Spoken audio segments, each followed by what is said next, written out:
je ressens.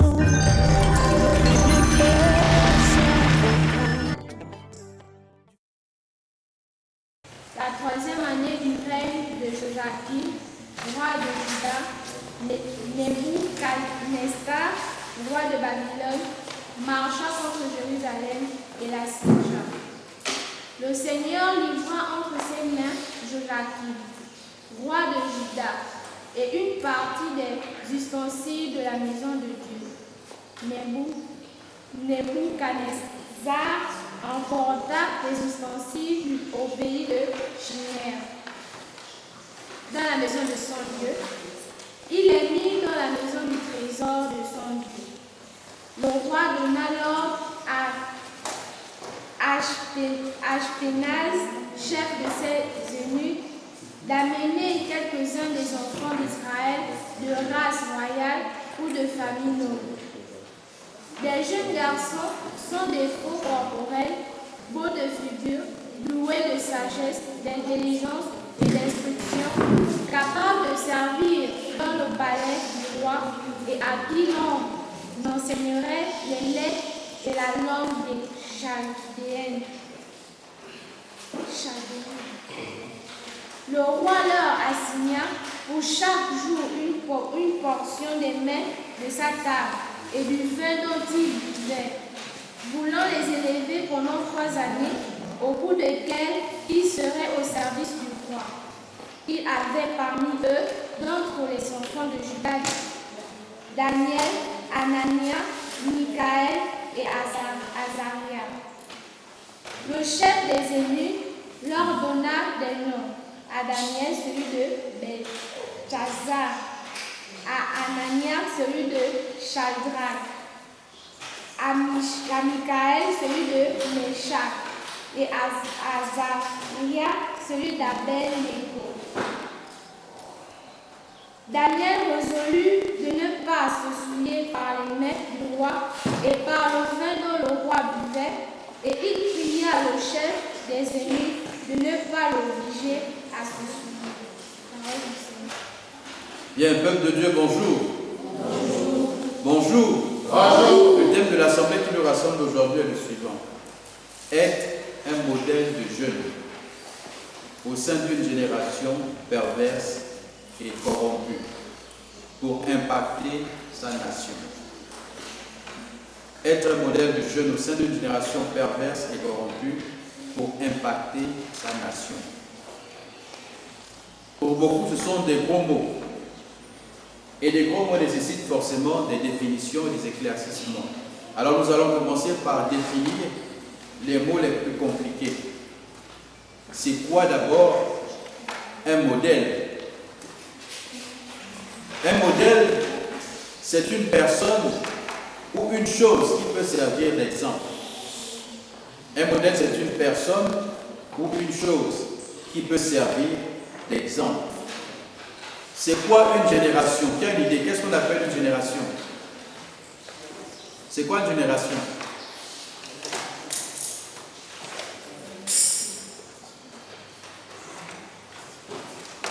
Qu'est-ce qu'une génération?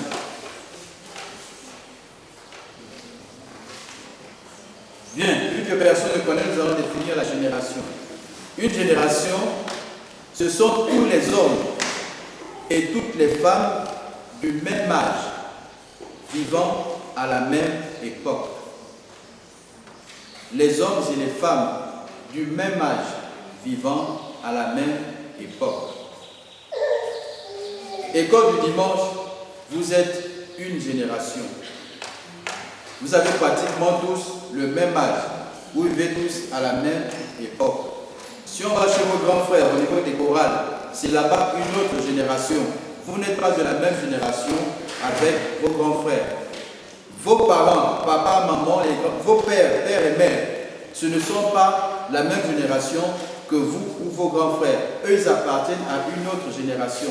Et les grands-parents, eux aussi, appartiennent à une autre génération. Les bébés qui naissent, qui vont naître en 2018, tous ces bébés appartiendront à la même génération. Ils ne seront pas de la même génération que vous. Donc une génération, je dis, c'est l'ensemble des hommes et des femmes du même âge, vivant à la même époque.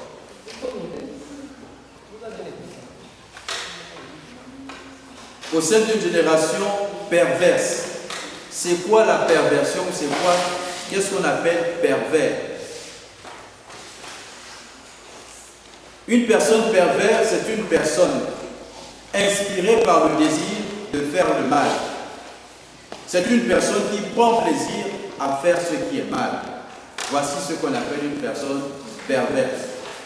Celui qui aime, qui sait que tricher n'est pas bien, mais il a plaisir, il prend le plaisir à tricher, à mentir, à voler, à insulter. Ce genre de personne qu'on appelle une personne perverse. Au-delà maintenant de cet aspect, il y a aussi la perversité ou la moralité, qui atteint la moralité. Lorsque la perversion va maintenant au-delà du fait de prendre plaisir à faire ce qui est mal, elle rentre maintenant dans le domaine de l'intimité. Une personne perverse dans ce sens devient une personne qui est abonnée aux revues pornographiques. Dans son téléphone, vous n'allez trouver que les images des hommes nus ou bien des femmes nues. Vous n'allez trouver que des modèles, des posters dans sa chambre, des personnes qui sont nues, des hommes qui sont nus, ou qui sont en train de s'embrasser, déshabillés. Voici aussi une autre partie de ce qu'on appelle la perversité. Alors, si dans ton téléphone, tu as tout ça là, sache alors que tu es... C'est pas moi qui ai dit, c'est vous-même, n'est-ce pas? Voilà. Sache alors que tu es une personne perverse. Pour ne pas être ce genre de personne perverse, être un modèle, il te faut déjà vider ton téléphone de toutes ces images, de toutes ces vidéos pornographiques, de toutes ces photos pornographiques des hommes et des femmes nus. Commence à enlever ça dans ton téléphone. Si c'est accroché dans ta chambre au mur, commence à enlever ça doucement. Pour être un jeune qui peut impacter sa société, tu as besoin de ce passage-là. Alors, on arrive à un autre mot. La corruption. La nation ou alors impactée. C'est quoi la nation? La nation commence par qui et par où? Selon vous. La nation, c'est quoi? Qu'est-ce qu'une nation?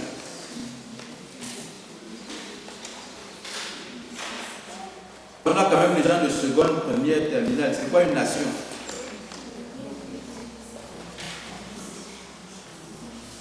Sujet de devoir, définissez le mot nation. Vous allez avoir 0 sur 20, mon frère, c'est quoi? Oui.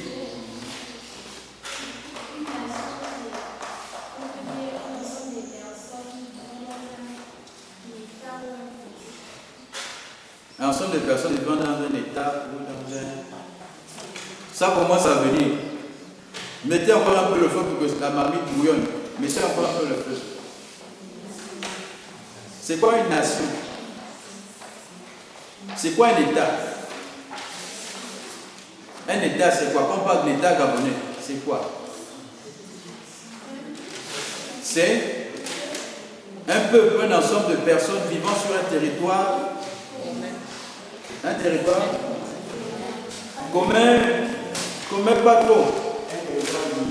Un territoire limité, donc bien circoncis et donné. Ça commence à venir. État va avec nation. Maintenant, c'est quoi une nation? Nation va avec pays. C'est quoi un pays? Sujet de devoir, définissez le mot pays, définissez le mot nation. Vous allez avoir 0 sur 20, mon frère. C'est quoi?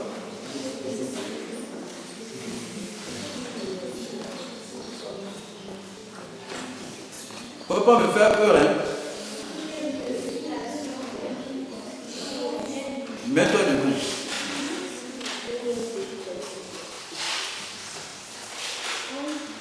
On peut dire qu'une nation, c'est une constitution bien qui a des limites et qui partage les mêmes.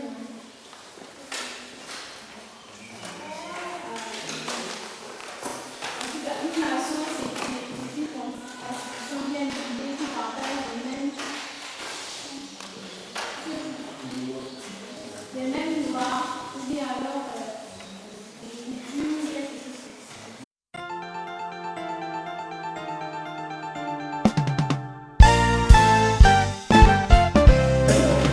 quoi un jeûne?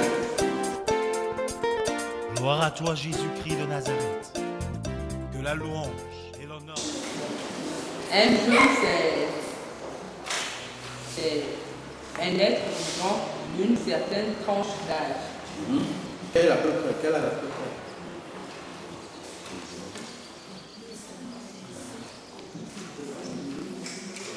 Pour moi, c'est de 12 à 40. 12 à 40 ans. Ok, on est sur les rails. Un jeune, c'est quand même un être humain, n'est-ce pas? Qui vit, qui mange, qui respire, n'est-ce pas? Et donc là, se situe entre la vieillesse là-bas et l'enfance, c'est l'émission du mot jeune. C'est quoi un jeune? C'est quoi la jeunesse? Et là, nous allons nous inspirer du général Marc Arthur. C'est un général des forces d'armée. Voici comment il entend ce qu'on appelle la jeunesse. La jeunesse, dit-il, ce n'est pas une période de la vie.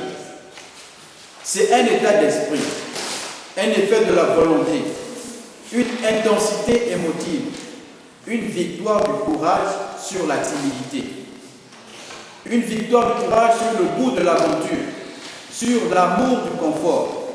On ne devient pas vieux pour avoir vécu un certain nombre d'années. On devient vieux parce qu'on a déserté ses désirs, son idéal. Les années nous donnent les rides sur la peau. Mais renoncer à notre objectif, à ce qu'on va atteindre dans notre vie, cela nourrit plutôt l'âme. Les préoccupations, les doutes, les craintes, le désespoir sont les ennemis qui lentement nous font pencher vers la terre et devenir poussière avant la mort. Alors, jeune est celui qui s'étonne, qui s'émerveille. Il demande comme l'enfant insatiable et après, il défie les événements et trouve de la joie au jeu de la vie.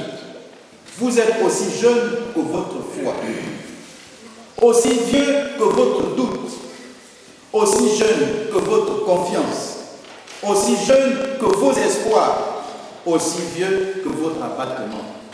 Vous resterez jeune tant que vous resterez réceptif à ce qui est beau, à ce qui est bon, à ce qui est grand, réceptif au message de la nature de l'homme et de l'infini.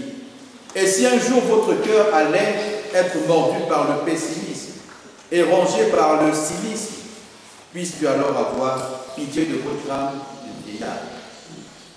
Voici pour Marc Arthur ce qu'est la jeunesse. Pour lui, la jeunesse, ce n'est pas une tranche d'âge, ce n'est pas une période de la vie, mais la jeunesse, c'est le cœur. On est jeune dans le cœur, on est jeune dans notre esprit et dans nos pensées. Quand on a déserté cela, on devient vieux avant même le temps. Vous allez voir quelqu'un qui a 15 ans, qui a 20 ans, qui ressemble à un vieux.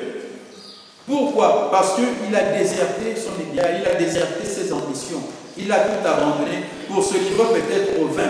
Il abandonne tout pour se livrer à la cigarette. Alors, il devient vieux avant même le temps. Vous allez voir aussi quelqu'un de 40, 50 ou 55 ans. Toujours jeune, toujours frais. Toujours quand il passe, toujours il sent bon, toujours bien habillé, bien fringué, jean, t-shirt, toujours propre. Quand vous le voyez, vous pouvez le donner même 25 ans. Alors que le pauvre, il a déjà 55 ans. Parce qu'il est toujours dans son idéal. Il ne s'est pas écarté de son idéal, de son vœu, de son désir. Alors, les amis, voici ce qu'est la jeunesse. Alors maintenant, au niveau de la corruption. La corruption peut être définie comme le fait de rendre quelqu'un corrompu moralement ou de devenir moralement corrompu soi-même. La corruption est une caractéristique de la vie sociale, de la vie politique et même religieuse, avec des conséquences désastreuses. Elle freine non seulement le développement mental, moral et spirituel de l'homme et de la femme, mais aussi le développement économique. Elle accroît en outre la pauvreté physique, morale et spirituelle.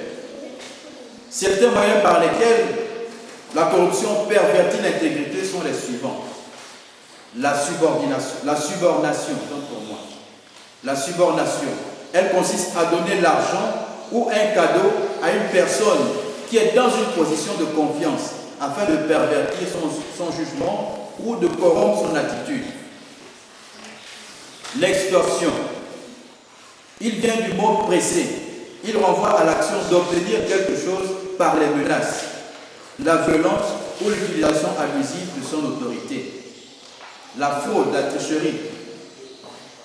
L'acte contraire à la loi. Nous avons le népotisme. Le népotisme survient lorsqu'une personne nomme ses proches et ses amis à certains postes ou leur octroie des contrats immérités. Parce qu'on est peut-être directeur général, on est gouverneur, on est puissant quelque part, on est dans une entreprise. Alors, les personnes qui ont le droit d'avoir le travail comme nous, on les met à côté. On appelle notre frère qui ne connaît même pas écrire son nom, on dit viens rester directeur général adjoint. On appelle celui qui est au village parce que c'est notre frère, parce qu'il est de la même ethnie que nous. On le place, on dit c'est maintenant toi qui vas faire ceci, c'est toi qui vas faire cela. Et la personne qui est capable de gérer les situations, on prend cette personne, on le met à côté. Voici ce qu'on appelle aussi le népotisme. C'est le fait d'insérer ses amis dans les postes ou dans les situations nantis qui ne sont même pas capables de définir les rôles et les fonctions qu'ils occupent. Tout simplement parce qu'on est amis, parce qu'on est frères, parce qu'on est de la même ethnie, parce qu'on est de la même tribu. Alors, les conséquences de la corruption. Aujourd'hui, on a plusieurs autres appellations du mot corruption. Les gens ont vu que c'est un mot français, alors ils ont dit la corruption, c'est aussi ce qu'on appelle le pot de vin. Quand on dit à quelqu'un, il faut donner un pot de vin, il faut donner un peu.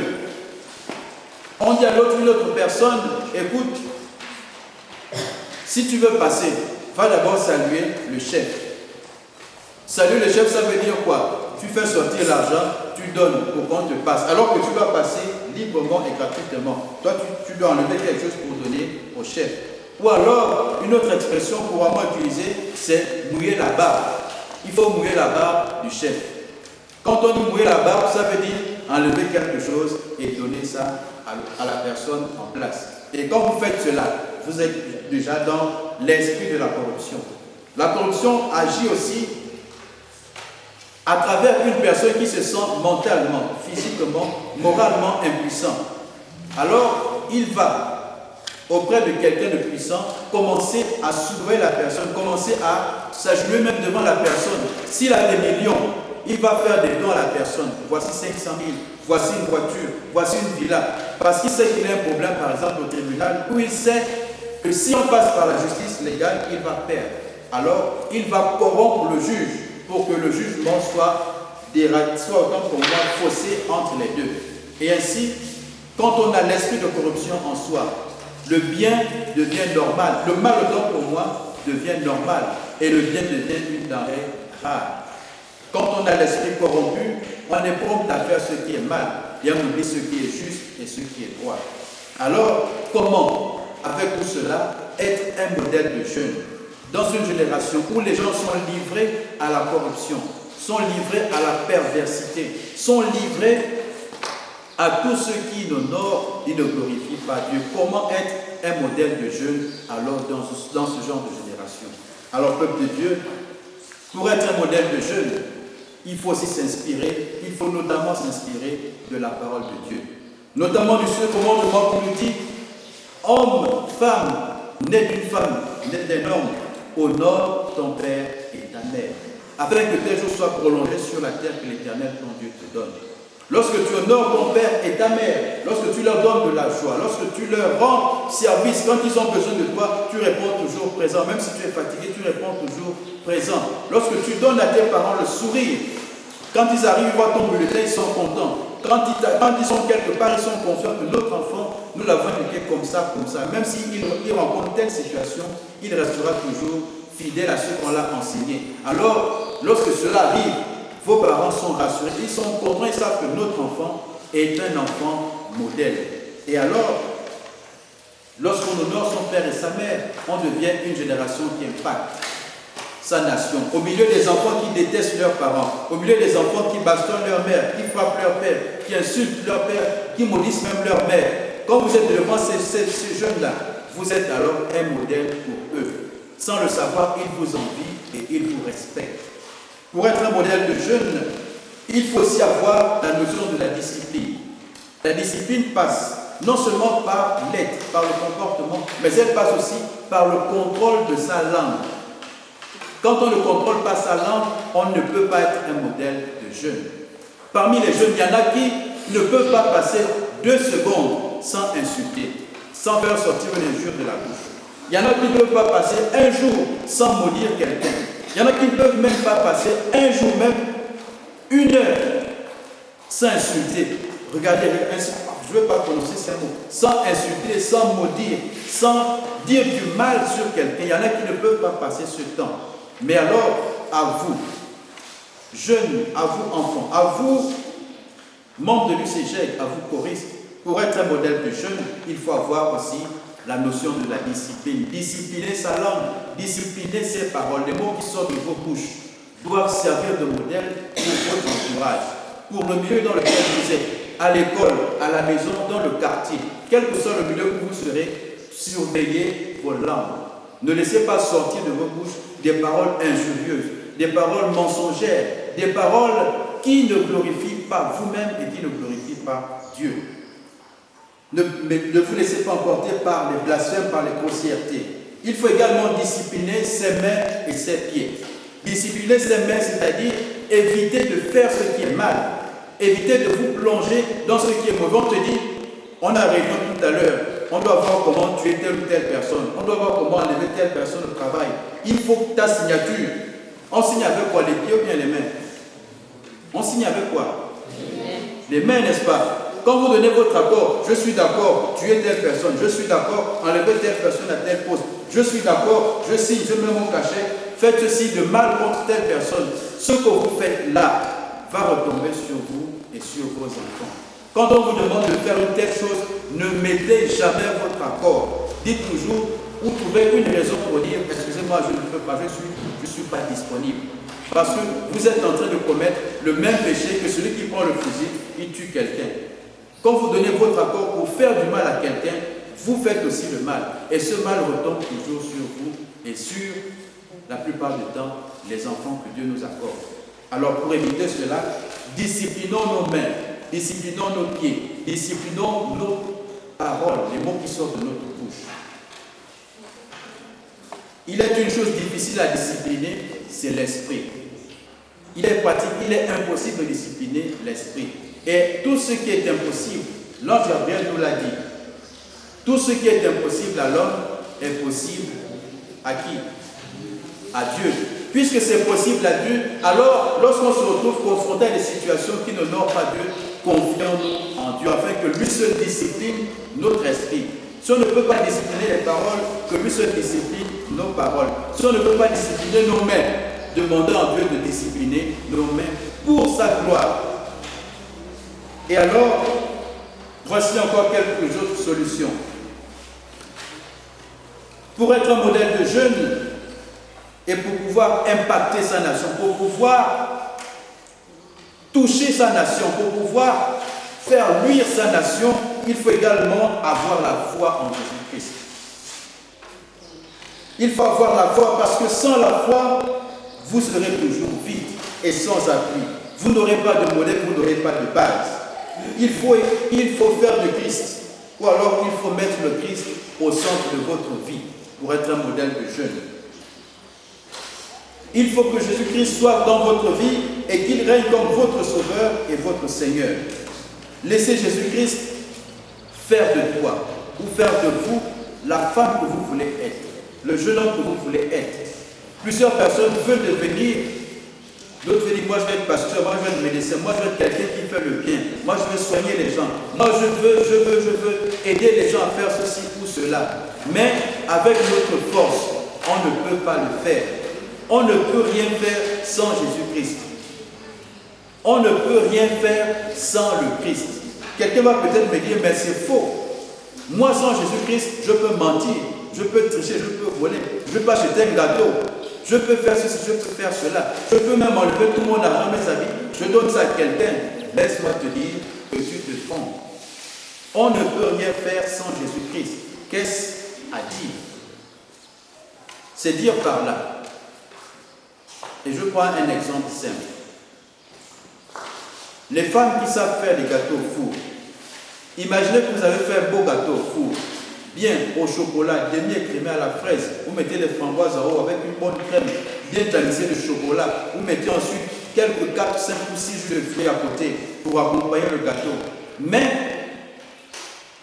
vous prenez juste une petite goutte d'acide nitrique ou acide citrique que vous mettez. Juste une seule goutte, sachant que l'odeur simplement vous envoie déjà à l'hôpital. Mais mettre cela dans votre bouche, c'est directement la mort assurée. Vous avez fait ce beau gâteau, mais il y a seulement cette goutte qui pourrit tout le gâteau. Et si quelqu'un goûte ce gâteau, avec la goutte qui est dedans, la personne meurt. Alors, vous prenez ce gâteau, vous avez fait avec tout votre cœur, toute la volonté, vous donnez ça alors à quelqu'un, mange. Vous avez fait bien, vous avez fait mal de préparer un gâteau. Vous avez bien fait, n'est-ce pas? Vous le faites avec tout le cœur. Maintenant, vous l'offrez à quelqu'un, la personne mange. La personne meurt. Vous avez bien fait, bien, vous avez mal fait. Hein? Oui. Sachant qu'il y a l'acide. C'est mal faire, n'est-ce pas? Alors, qu'est-ce que ça signifie? Je prends l'exemple là tout simplement pour dire que notre état, nous sommes pécheurs de nature.